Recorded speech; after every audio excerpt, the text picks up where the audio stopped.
Welcome to the 90th edition of the Sales Podcast. Get your pinstripes on, baby.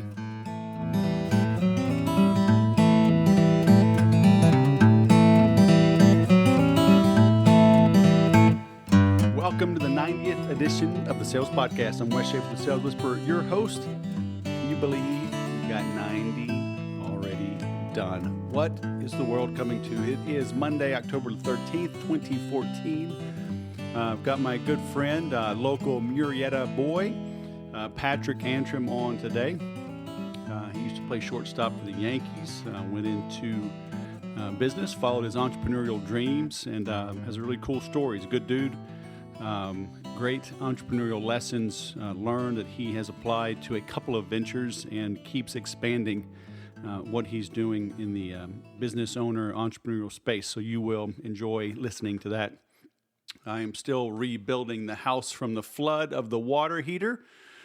Man, oh man, I was just talking with a guy. He called me, another HVAC guy will probably order some consulting from me, help his Infusionsoft app. But we were talking, how can an HVAC guy stay interesting in a nurture sequence with his client list, right? I mean, it's not like I'm hanging out waiting for an email saying, hey, clean your air filters, right? But there are little things like this stupid little stainless steel pan with a drain that is now under my new water heater. You know, if you can provide little tidbits, little nuggets, people always make the mistake of thinking they have to write War and Peace in their marketing follow-up sequences, whether it's direct mail or email or whatever. The fact is, you can be short, you can be witty, you can be pithy, you can be interesting, provide a little nugget, right? Just short and sweet. And honestly, that's probably the best way to do it. Capture their interest, give them something of value, something they can consume quickly, and then maybe provide a link, to read more or additional details on your website, which is really where you want to bring people anyway. You can provide additional content. I was talking with him. Go check out willitblend.com. That's the Blend Tech guys. I own the Blend Tech blender for our house, for our kitchen, and I make my shake every morning with that thing. And I throw in carrots and celery and kale and ice, frozen strawberries. I mean, it chops up everything. But these guys, they were in competition with Vitamix, and they were the underdog. And they made this video, and now it's its own page, and they are constantly blending iPhones and iPads, and I've seen them blend brooms, like literally stick a broom through the opening until it pulverizes it into nothing. They have chopped up golf balls. Okay, so are you interesting, right? Are you making a Will It Blend type content, video, audio, podcast, whatever, so that you stay top of mind with your prospects? Because people could rightly argue, can a home blender be any more boring than HVAC work, right? And obviously you get some foodies and they want to know all these certain things. So, all right, so maybe some people are a little more passionate about it. But in general, like I'm not some foodie. I'm not some health nut. I just like to have a shake in the morning that is healthy. Right, my daughter's kind of gotten into it, but a year and a half ago when we bought the Blend Tech, she wasn't all into it. We just looked for something to blend our morning shakes. So, granted, people are not hanging out, waiting for a tip on their from their HVAC guy, but you can still make it interesting. But you may have to put a little thought process into it, right? Put some brain cycles into it, or worst case, contact the Sales Whisperer to help you create something unique to grow your business. With that said, something unique pertaining to baseball, since baseball is a little bit of the theme of today's podcast guest. Our funny is from Confucius, who say, baseball is all wrong. Man with 4 balls cannot walk. That's a bad one. I know. All right, I just slapped my wrist. I am standing in the corner in timeout as I read the Sales Podcast Creed, which is, today is my day. I work diligently towards my goals, which are bigger than me. I bite off more than I can chew because only then will I truly know my current limits, and surpassing them becomes my new goal for today. Through education, accountability partners, and bold, decisive action, today will be better than yesterday, and tomorrow will be better yet. I'm ready to produce. So now let's bring on our guest, Mr. Patrick Antrim. Patrick Antrim here in my hometown, but you know what? You're too much of a bigwig to come do this in person, so we're still doing it on Skype, even though you're 7 minutes from me. Welcome to the Sales Podcast. How are you? Good, Wes. Thanks for having me on. It's also nice to be within driving distance of your resources. Within shouting distance. Can you feel my aura? Because we're sharing the same air here in the Temecula Valley. You did. You made it thunder, actually, the other day. That was kind of cool. Thunderstorms in August. What is the world coming to, huh? My goodness. See, we all got too good at driving more efficient cars, and now the earth is cooled and we have thunderstorms. So I'm going back to my excursion. You just got back from Texas. I did. And that's probably normal for those guys out there. Yes, it is. Everything is bigger, including the vehicles. So, hey, man, for those that don't know you, would you mind taking a minute or two, tell the world who you are, what makes you tick, and then we'll get into the weeds. I'm going to really pull it out of you. Oh, boy. Excited. All right. Well, I am a retired professional athlete. I spent 4 years with the Yankees, and I spent a lot of time developing my game to get there. A lot of failures, a lot of setbacks, a lot of doubting. And once I arrived there, I thought I was on my game, and I essentially restructured how I wanted to lead. I realized I was more of an entrepreneur, and having that set structure and just, 162 games a year, not in control of your life or choices of where you go and travel was not for me. Right. I retired in 1998, and I was following guys like Vince Ferragamo, Doug DeCince. These are local leaders in Southern California that played exceptional professional sports careers and that did things off the field that were really exciting and interesting. I knew what I wanted to do, so I started modeling guys like that. My sports agent hooked me up with a relationship locally in Southern California. George Ardress, who later became the U.S. ambassador to Spain, he owned the Seattle Mariners. He has since sold it, but my exit to baseball was sort of a soft landing working for the understudy to this, real estate mogul, billionaire, and former owner of the Mariners. So he essentially taught me the business of real estate operations, management, leasing, and I was able to run his portfolios and learn a lot about high-level leadership. They ended up naming Chapman University after him. He now holds the Arduous School of Business and Economics at Chapman University. So just a tremendous opportunity to spend 18 months with him. And for, 15 years, I ran real estate portfolios for other high net worth individuals. And, I was living in Southern California, had weekends off. Life was good, on top of my game. Ran management companies, started management companies, and then ultimately in 2006, for 2 years, operated a national real estate portfolio. And the market changed, credit market, collapsed, access to capital collapsed, acquisitions were declining, and I had to rethink and retool what I wanted to do. And at that point in time, I became an entrepreneur, and probably one of the worst times to start a business. Come on, it's the best time. I really thought I had it all together. I solved all my problems. I've never really, had to get a job. I've always been asked to solve for something. And this was my first time to say, you know what, I'm on top of my game. I had a lot of cash flow coming in, and it essentially stopped overnight. As I realized that process, I started to solve for some of the pains in this process. In other words, as real estate operators, we manage portfolios all across the country, and it's really about people and our ability to hire good people, get them working effectively, selling more. And what I realized was there was not a solution in the marketplace to solve for that. So I created in 2009, I created essentially an ecosystem of talent solutions to solve for people looking for good talent. And since I've even pivoted my business, but essentially it's been a long struggle. It's been tough. I had to get creative on how to raise capital, take some sacrifices, and sell. Sell, woo! Sell, baby. I love that you brought that up. I think I want to change the name of this podcast into the reinvention of people who lost a crap load of money in the real estate collapse of 2008. That would be good. I think you're like the third in a row, like fifth out of six. I don't know. I mean, but a lot of people. I mean, it impacted a lot of people, which brings up a whole topic of, diversification, whatever. We'll get into that later.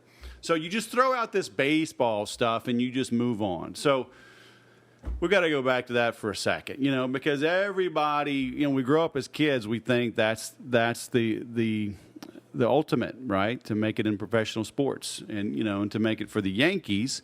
I think maybe the Cowboys, they say, are worth maybe a little bit more, but I mean, who has a more storied past and legacy, than the Yankees? And so there you are, where everybody would think they would want to be, and you walk away from it.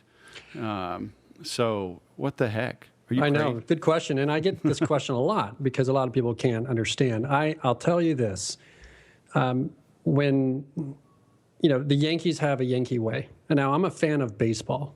I just got paid by the Yankees. I'm a loyal guy. So I also love the Angels. I'm local, Dodgers. I just love baseball, of what it can do for leaders, and it's just it's a simulation of life in so many ways, and how I read or how I write about it, it comes through in that. But it's important to understand that the decision was not a decision. I was very clear. Of all the decisions I've made about starting a business and doing things, that was one that was very easy to make. The challenge is, it took probably 5 years for the people around me to believe that it was the right decision. Right. Okay? And I had to have incredible confidence in myself. I had to be able to know exactly what I wanted to do.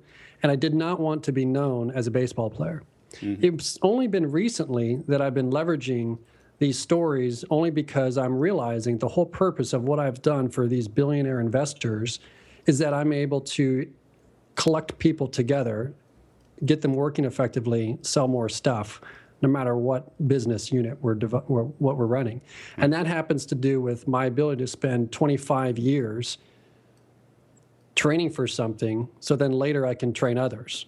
Right. And it's about the process, the commitment to the process, and the understanding of roles in organizations, and the one thing that people say about baseball players is, everyone can say, okay, well, they're disciplined and these types of things, but it's having people in your organization that can understand how to self-reflect.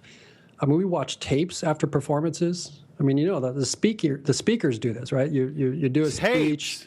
Tapes. I know, back in the day. Wow, you're old school, man. Me and Tony Gwynn. I remember those tapes. So we'd watch these tapes, right? Now they just watch it on YouTube. But the point is, you as a leader, okay, and even in sales, if you want to get better, you have to understand to be able to have a third-party view. You be able to be coached and also coach, and you have to perform. I mean, performance is key, an individual performance, so that the team can perform, and having the ability to be open for correction, adjustments, these types of things. So, but going back to the decision, you guys know a guy named by Derek Jeter. Familiar guy, legend. No. He's a legend. Okay, this guy. Hold on, I'm gonna pull up Wikipedia. Yeah, go on, Google it. Jeter with a G. You should get a few. This is a funny story. I've never said this anywhere else. So this is your newsflash. Wait, let me Twitter this out. Hold on. Derek Jeter is just a phenomenal human being, and he's got great parents. And while I didn't spend that much time with him, him and I are the same age. We came into the organization at different times. I went to college. He came out of high school. Now, what's fascinating is that there are times when he doubted himself. There was times when others doubted him. And I was drafted as a result of projections of organizations and, these types of things because of uncertainty.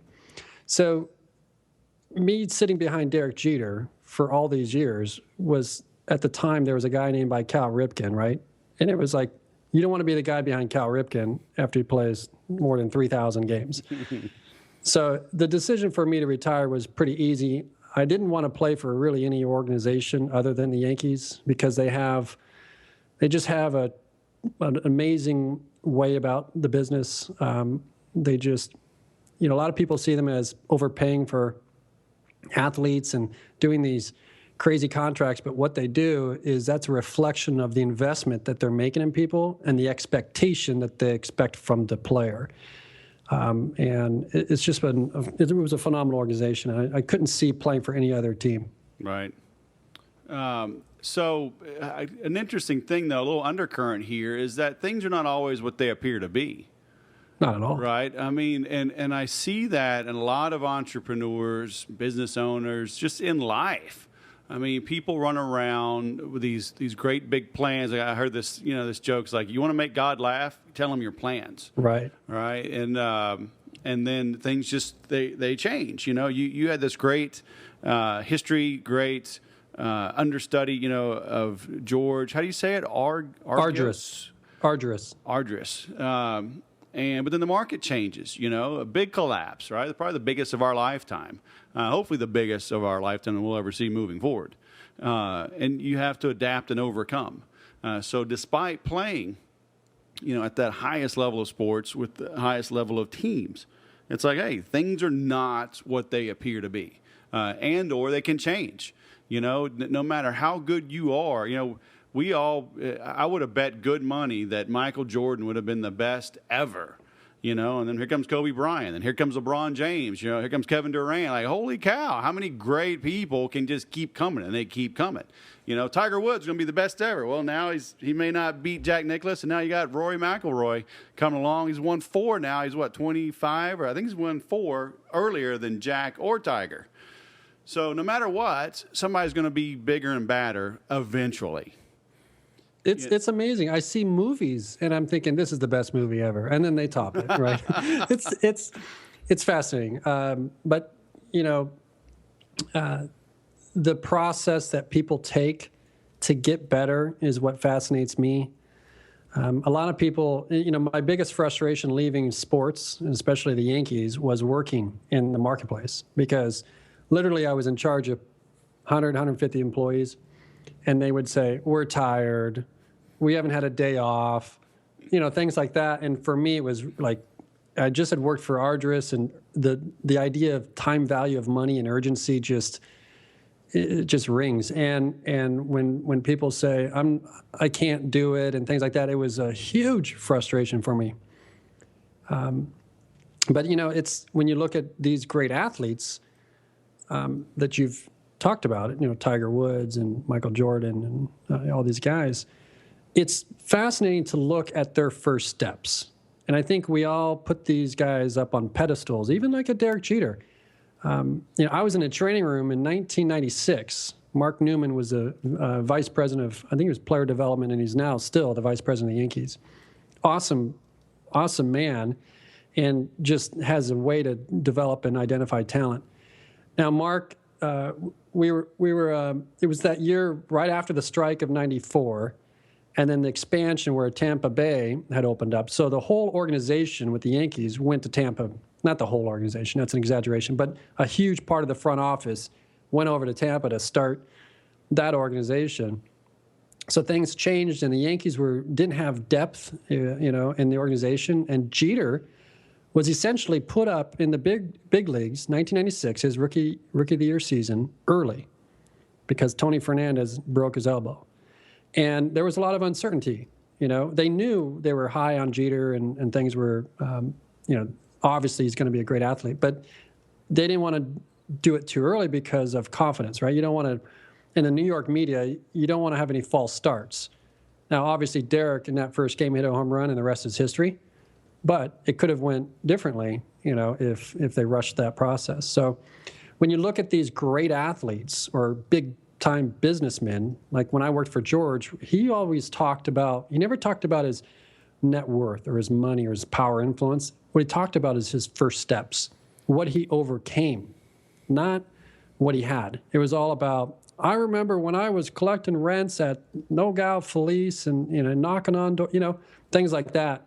And so it allowed me to, when I went on my own, not think institutional and big, but think small, or start small, I guess. Mm-hmm. Think big, but start small. Think big, start small. Right.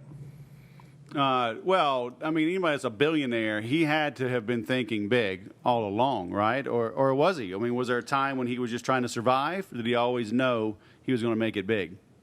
This is a man who is just pure entrepreneurial. So it all started back when he was counting cars at intersections. And that's what he developed into. I think I did the math one time, and he had like $1,200 million more dollars than like an Oprah or something like that. I mean, it just blows your mind, right? And just still attends charity. Is just an avid worker. But the process for him was just counting cars at an intersection back before he had anything, and just connecting people. And he knew he had value, so he'd find out, okay, well, I have value in X amount of cars coming here, so he'd broker gas stations. And that just led into real estate transactions and a great partnership, which he still maintains today, and just curiosity. I mean, this man is curious about everything. Right. And he essentially taught himself the development business by just asking questions. Why are we doing it this way? And what's the lumber cost? Why is it going up? And why is it going down? All these things. Just curious. So did that spill over onto you? Did it rub off? It did. I mean, there's things you learn and there's things you don't want to do too. Like anything else, right? I mean, nobody's perfect. You don't want to pee into the wind. Right. This is true. You don't tug on Superman's cape. Right. And, I definitely have a transition from the approach you take as a Yankee to working with Arduous. I mean, I definitely have that in my DNA in terms of how I operate, like a thermostat of what expectations are. It can be challenging at times though too, because I've been able to be incredibly effective, calling out of his office, right, with influential people. And one of the things that made me realize was, for a while I was riding on that leverage, right? Mm-hmm. And you have to kind of go out and do some things for yourself. And instead of being the guy that did that for that guy, you do it yourself. Right. And so there's a little bit of that I had to transition out of. I was used to being incredibly effective and fast and urgent. And once you go on your own and you don't have $1 billion portfolio, it's hard to leverage things without it. So, but then you did parlay that though. You had, when I met you a couple years ago, you have your real estate recruiting. It's kind of like a LinkedIn, I guess, almost a monster kind of for commercial property. Is that right? We essentially have a talent solution platform. So we help people advertise their jobs when they're available for the multifamily apartment industry. Right. So there's more than 35 million Americans that rent. That number is growing. They're building more units. It's harder to get a home loan today. It's an effective, diversified real estate asset. And essentially, we're the brand in that industry that helps operators when they have a leasing agent open, or the executive vice president, or a maintenance person when they need to advertise for that. Right. They go to our site. It's multifamilyjobs.com. Okay. And it's essentially like a career builder, but for our industry.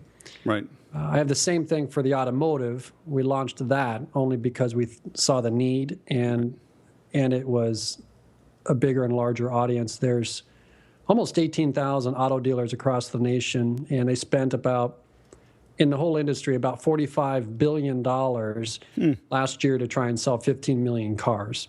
Wow. And so I teach. Isn't that crazy? It is, I mean, we all need cars. I mean, they could probably just stop advertising and just let people take pictures of the cars they bought and say, hey, this I bought from this guy. He wasn't a jerk. Okay, I'll go buy it from him. You know what? Here's the deal. And that's exactly what I did is I operated these companies and I learned everybody that called us for advertising, they were in reaction and panic mode. Hey, our guy blew out. We don't have this. We need that. And they spend $100,000 on a radio ad, okay? And when somebody comes in from that radio ad, they come in and they've got a crappy culture or they have the wrong people and they just wasted everything. They lost a customer. They created a bad reputation, and they lost their radio ad. So what I'm teaching and coaching and speaking on is the internal strategies that people need to do. I call it the 3-3 rule, whereas all businesses, I believe, have 3 customers, which is your owners, shareholders, your teams, and your people that buy your stuff, so consumers. So that's the owners, teams, and then consumers. And most people, CEOs and all, are focused on strategy, innovation, shareholder growth, shareholder returns, revenue, right? And also there's companies now that with social media, they're talking about customer experience and, quality, things like that. But what I've found, and this is my approach with baseball, is the Yankees don't worry about all that stuff. They focus on the team. And what I've found is when you get the internal strategies right, in other words, you have a great culture, you have great performance, people are selling your product, you have resources to do the quality things you need, then the outcomes are a good customer experience. And when you have a good customer experience, you have revenues. So the automotive industry is chasing the wrong 2 customers. They're chasing results. And it's just pretty much all businesses I see are doing this. Well, I got it on my wall here from old Zig Ziglar. You don't build a business, you build people, and then people build the business. Oh, absolutely. Love that. Love it.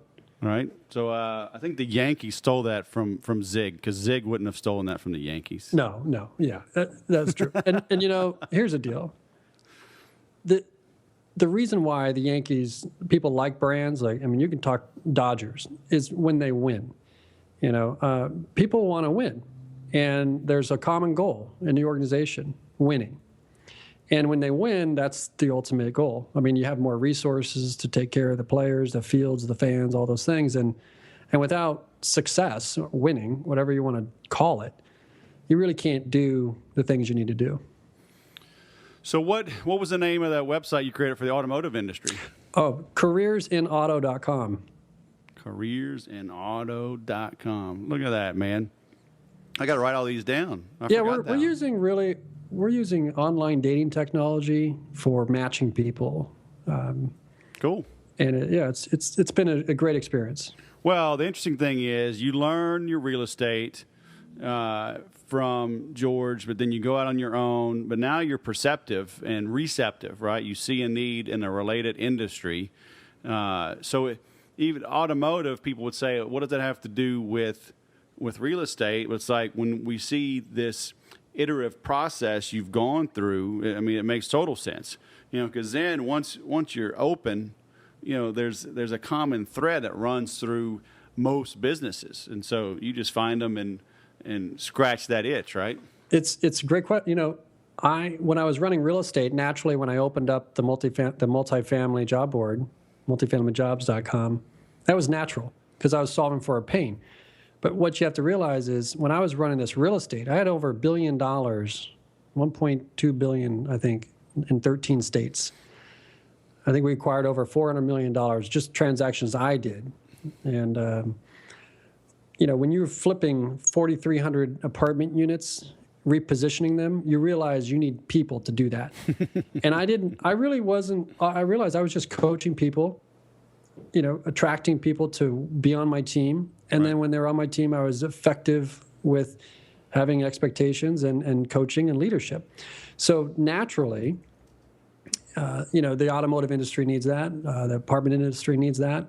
And with now what I'm working on even more, you have to see, Wes, I thought I was trying to sell job ads, but what I realized was people needed support on coaching, really structuring the right process and you're a process guy.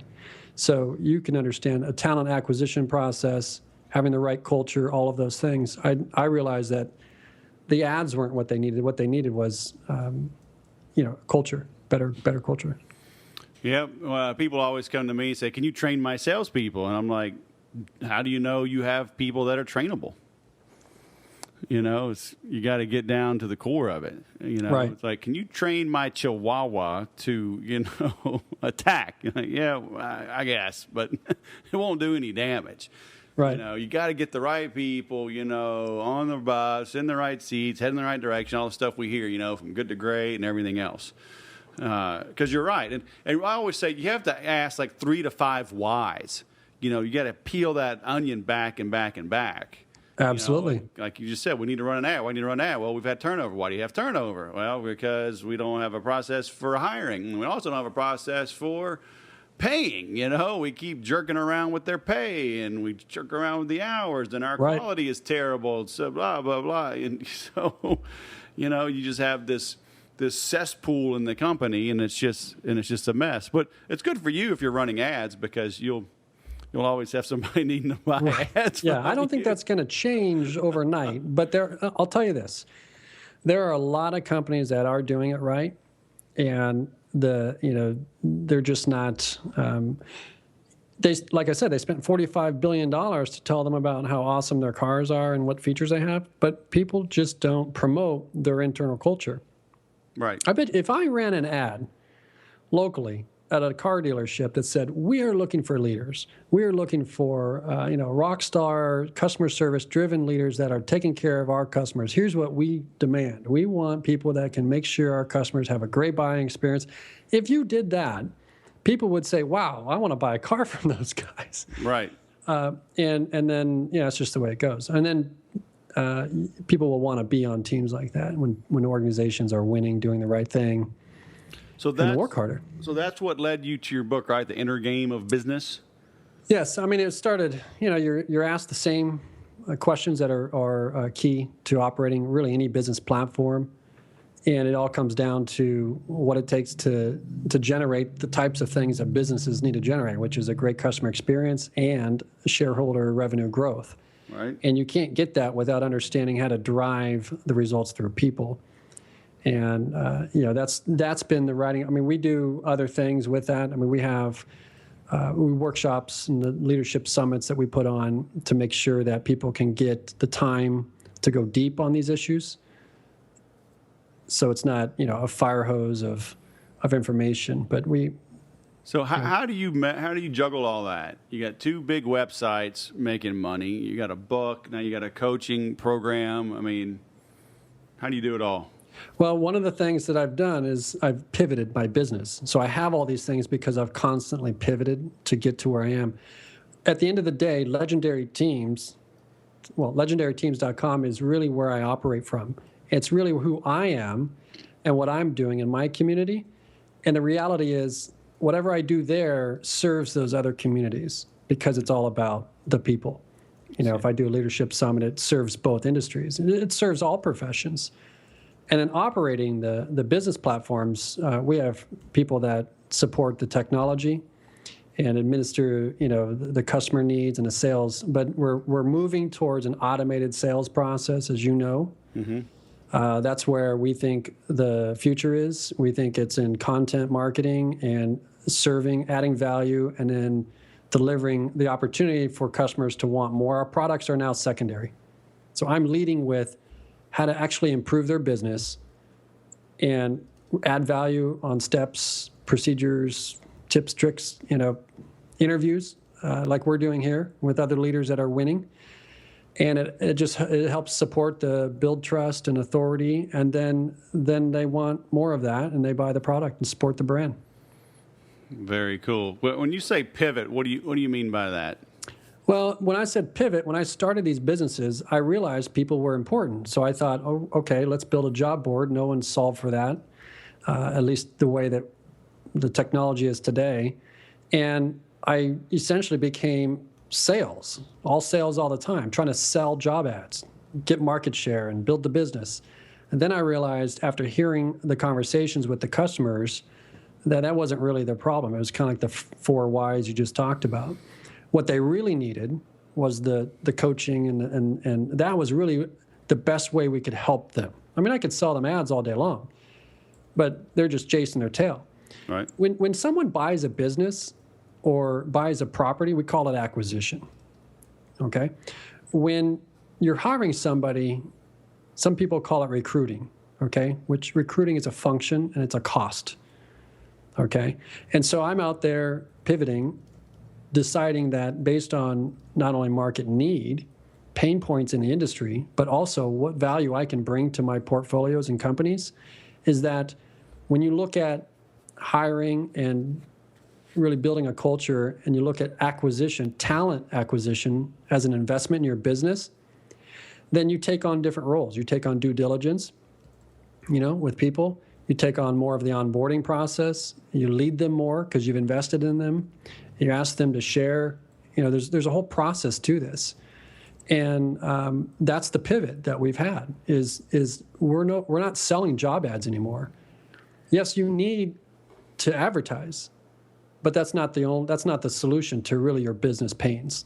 So how does that work, though? I mean, I call you up and say, hey, I need some ads, I need some people, right? And you turn around and say, wait a minute. No, you don't. You're a dirtbag. You're mean. You have no processes. Why don't you buy some processes for me? How do you have that conversation? Because that's a big pivot.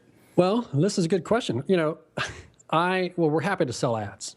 We first happy to sell ads because, number one, the problem with that is not that ads aren't here or there. It's just that recruiting is an ongoing process. So people will call us and say, we need an ad. It's like, well, yeah, you do. You should have one every month.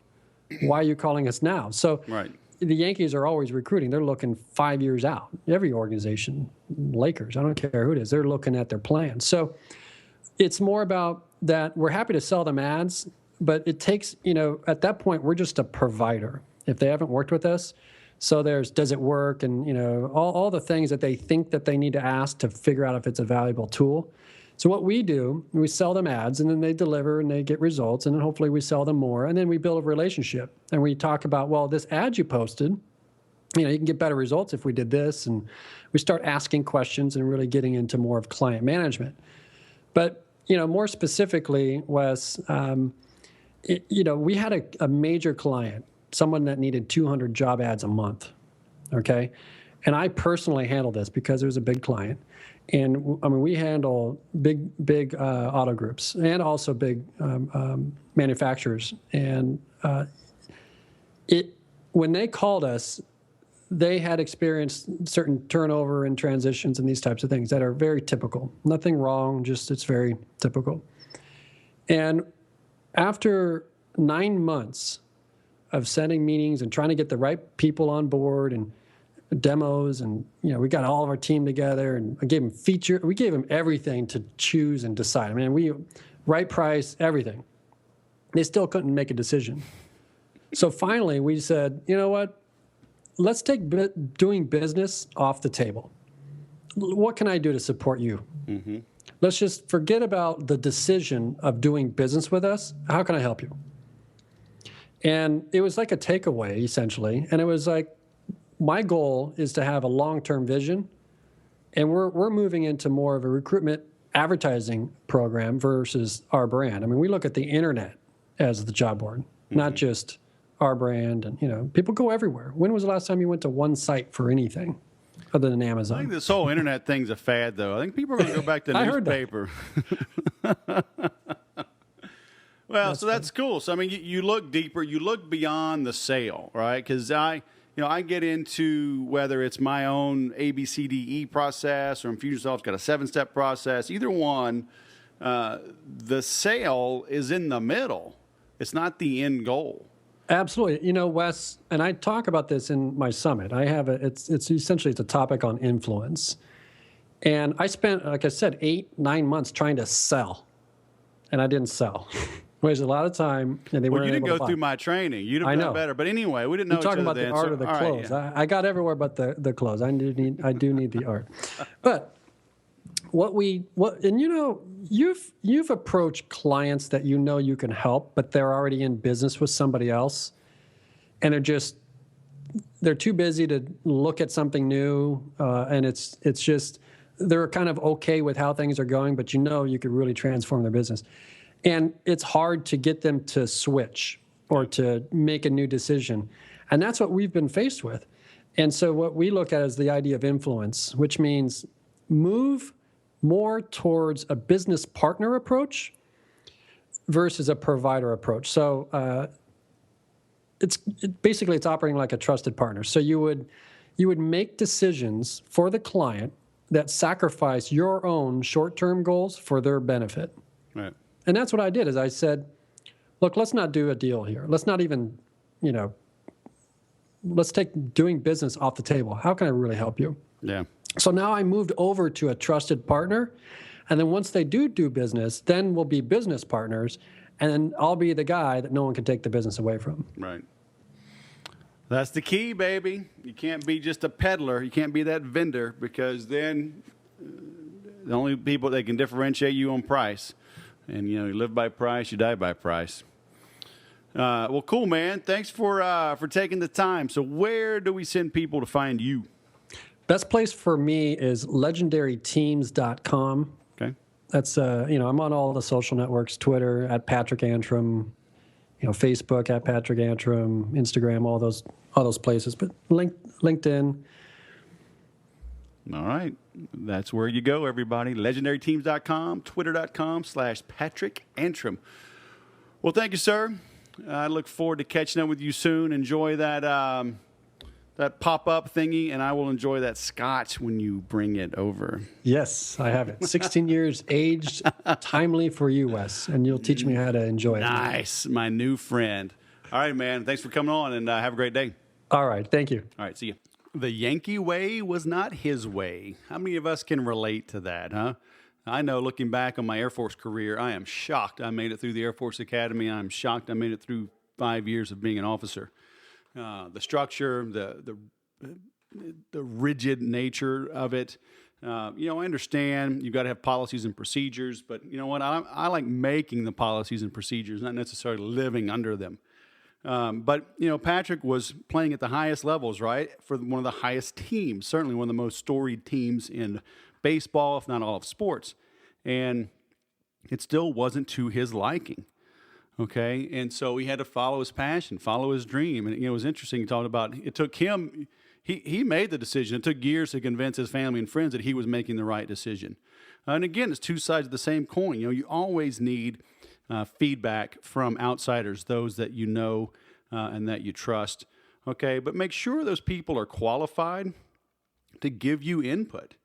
My parents, can love me to death. I think they do. I'm going to have to call them and make sure. But it doesn't mean they can give me the best advice on investing or, buying property in California or other things, right? Maybe they can give me advice on parenting and raising kids, what have you. So make sure even your close friends and your loved ones are qualified to give you the advice in the area that you're seeking. All right. So he went after it, followed his own dreams and passion, and you know what? It's paying off. But having a passion and having a process, you need to have all that come together to make a success in your business. That's why I do so much work around sales and marketing automation. I've done a ton with Infusionsoft over the years, but I've been using databases and CRMs like Salesforce since 2004, really going back to 1998 when I was working at good old Oakwood Homes. Yeehaw! Mobile, Alabama. So that's why I'm adding other things to my little bag of tricks.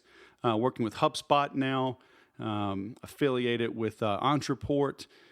Just over this weekend, starting Friday, I was working with Hatchbuck, a cool little CRM. So if you're looking for ways to automate your business, automate your marketing, automate your lead capturing, automate your social media marketing, even automate your sales, hit me up on the saleswhisper.com, go to the contact us page, and let's set a time to talk. And I will steer you in the right direction. I guarantee. But as always, I thank you for listening. If you're looking for a little sales training, go visit 30daysalesgrowth.com, enter promo code podcast, all one word, all lowercase, and save $30 on that program. And until next week, remember to sell different.